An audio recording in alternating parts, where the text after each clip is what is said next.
અસલામુઅલૈકુમ। શું તમને ખબર છે કે દુનિયાની ત્રીજા નંબરની સૌથી મોટી ઇમારત એટલે કે ક્લોક ટાવર, જેની ઊંચાઈ 601 મીટર છે, તેને બનાવવા માટે તેના એન્જિનિયર્સ, વર્કર્સ અને ખુદ તેના માલિકે ઇસ્લામ કબૂલ કર્યો હતો? હવે આપણે વિચારીએ કે ભાઈ આવું કેમ? તો જર્મનીની સૌથી મોટી કંપની છે રીવા એન્જિનિયરિંગ, જેણે આ પ્રોજેક્ટ લીધો હતો અને આવા મોટા મોટા પ્રોજેક્ટ પર આ કંપની કામ કરતી હોય છે. ક્લોક ટાવરનો પ્રોજેક્ટ પણ એમણે લીધો હતો, પણ એમને સૌથી મોટી તકલીફ એ હતી, એ ફિઝિકલી અહીંયા અટેન્ડન્સ નહોતા આપી શકતા, એટલે કે એ રૂબરૂ જઈને કામ નહોતા કરી શકતા. જેને ધ્યાનમાં લઈને તમને બધાને ખબર છે કે હરમ શરીફ એટલે કે મક્કા શરીફની અંદર મુસ્લિમ લોકો જ પ્રવેશ કરી શકે છે. તો રીવા કંપનીના એન્જિનિયર્સ અને અમુક વર્કરોને, એ છતાં એના માલિક જે છે એણે પણ સાથે ઇસ્લામ કબૂલ કર્યો હતો, જેથી અહીંયા જઈને રૂબરૂ કામ કરી શકે. હવે જો ક્લોક ટાવરની વાત કરીએ તો દુનિયાની ત્રીજા નંબરની સૌથી મોટી ઇમારત છે, જેની લંબાઈ 601 મીટર છે અને 120 માળ ધરાવતી આ બિલ્ડિંગ છે. આનું આખું નામ અબરાઝ અલ-બૈત ક્લોક ટાવર પણ છે. ક્લોક ટાવર બનાવવો એ ક્લોક ટાવરને જોવા કરતાં ઘણું મુશ્કેલ ભર્યું કામ હતું, કેમ કે સૌથી પહેલો પ્રશ્ન તો અહીંયા લાખોની સંખ્યામાં, કરોડોની સંખ્યામાં અહીંયા હજ યાત્રી અને ઉમરા કરવા માટે લોકો આવતા હોય છે. એ સિવાય બીજો જો સૌથી મોટો પ્રશ્ન હોય તો એ છે સઉદી અરબની ગરમી. 45 ડિગ્રીની અંદર કામ કરવું એ પણ સૌથી મોટી મુશ્કેલી હતી. એટલે અહીંયાના જે વર્કરો હતા એ કામ કરતી વખતે ખાસ અલગ પ્રકારનો સૂટ પહેરીને કામ કરતા હતા. ક્લોક ટાવરની ઉપર લાગેલી છે દુનિયાની સૌથી મોટી ઘડિયાળ. હવે આ ઘડિયાળની અંદર તમે જો ક્લોક ટાવરથી 25 કિલોમીટર દૂર હોય ને, તો અહીંયાથી પણ તમે ચોખ્ખો ઘડિયાળની અંદર ટાઈમ જોઈ શકો છો. અને હા, જ્યારે આ ક્લોક ટાવરનું તામેરી કામ ચાલુ હતું ત્યારે સઉદી કિંગની એક ફરમાઈશ હતી કે ઘડિયાળની ઉપર એક એવો કાચ લગાડવામાં આવે કે જેને દૂરથી આપણે જોઈએ તો આપણને એ ડાયમંડ એટલે કે હીરા જેવો લાગે.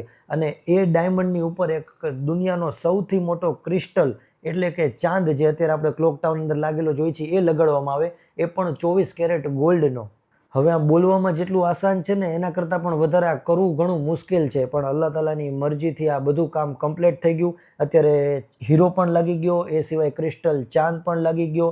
અને આ જે ચાંદ છે એની ઉપર જ્યારે કોઈ પણ ચાંદ ઉગે, એટલે કે ઇસ્લામ મહિનાનો જે ચાંદ ઉગે, જેમ કે સફર છે, સાબાન છે, રમજાન છે, તો આ બધા ચાંદની ટાઈમે અંદર એક લેઝર પ્રેઝન્ટ કરવામાં આવે, જેનાથી આજુબાજુના લોકોને ખબર પડે કે આજે ચાંદ દેખાઈ ગયો છે અને ઇસ્લામનો નવો મહિનો ચાલુ થઈ ગયો છે. એ સિવાય જ્યારે ફજરની અજાન થાય, ઝોર, અસર, મગરિબ, કોઈ પણ અજાન થાય, તો જે ક્રિસ્ટલ એટલે કે ચાંદની નીચેનો ભાગ રહ્યો ને, અહીંયા ગ્રીન કલરની લાઇટ પ્રેઝન્ટ કરવામાં આવે.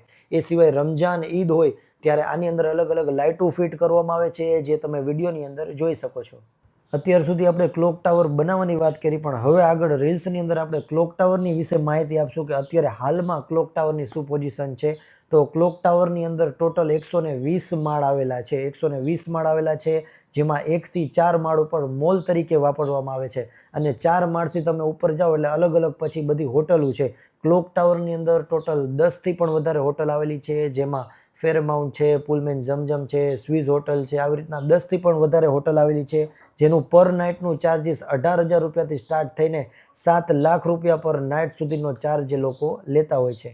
અને જો તમને મોલની માહિતી આપું તો પહેલા માળની ઉપર તમે જશો તો સૌથી વધારે અહીંયા તમને સ્પ્રે અને અત્તરની દુકાન વધારે જોવા મળશે. એ સિવાય પહેલા ફ્લોર ઉપર અત્યારે એક નવી બુક શોપ ખુલી છે, જરીર બુક્સ.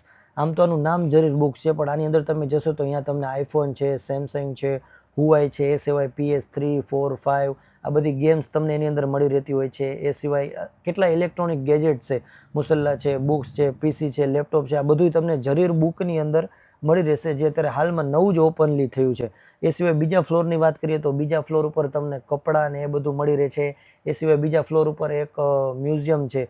મ્યુઝિયમની અંદર તમે જશો તો ઘણી બધી અહીંયા વસ્તુ, જેમ કે ગિલાફે કાબાની રિંગ, આ બધી વસ્તુ તમને બીજા ફ્લોર ઉપર મળી રહેતી હોય છે. ત્રીજા અને ચોથા ફ્લોર પર મોસ્ટ ઓફલી સૌથી વધારે અહીંયા ફૂડ કોર્ટ આવેલી છે અને રેસ્ટોરન્ટ આવેલા છે, જેમાં સાઉદીના સૌથી વધારે ફેમસ અલબેક રહ્યું એ ચોથા માળ ઉપર, અલ તજાજ રહ્યું એ પણ ચોથા માળ ઉપર, અને બી લબન કરીને જે સ્વીટ આઇટમ આઈસ્ક્રીમમાં ગણાય છે સઉદીની, એ પણ તમને ચોથા માળ ઉપર મળી રહે છે. એ સિવાય તમે જો આની અંદર જશો તો ઘણા બધા રેસ્ટોરન્ટ છે કે જ્યાં બેસીને તમે તમારી ફેમિલી સાથે જમી શકો છો અને એન્જોય પણ કરી શકો છો. અને હા, ક્લોક ટાવરના તમે ત્રીજા ફ્લોર ઉપર જશો તો અહીંયા એક અબરાજ મોલ કરીને એક મોલ આવેલો છે, જેમ કે આપણે ઇન્ડિયાની અંદર રિલાયન્સ માર્ટ છે અથવા તો ડી માર્ટ છે. આ જે માર્ટ છે એ પ્રમાણેનો એક અબરાજ મોલ કરીને છે, કે જે એ મોલની અંદર તમે જશો એટલે દુનિયાની દરેક વસ્તુ તમને અહીંયા મળી જશે.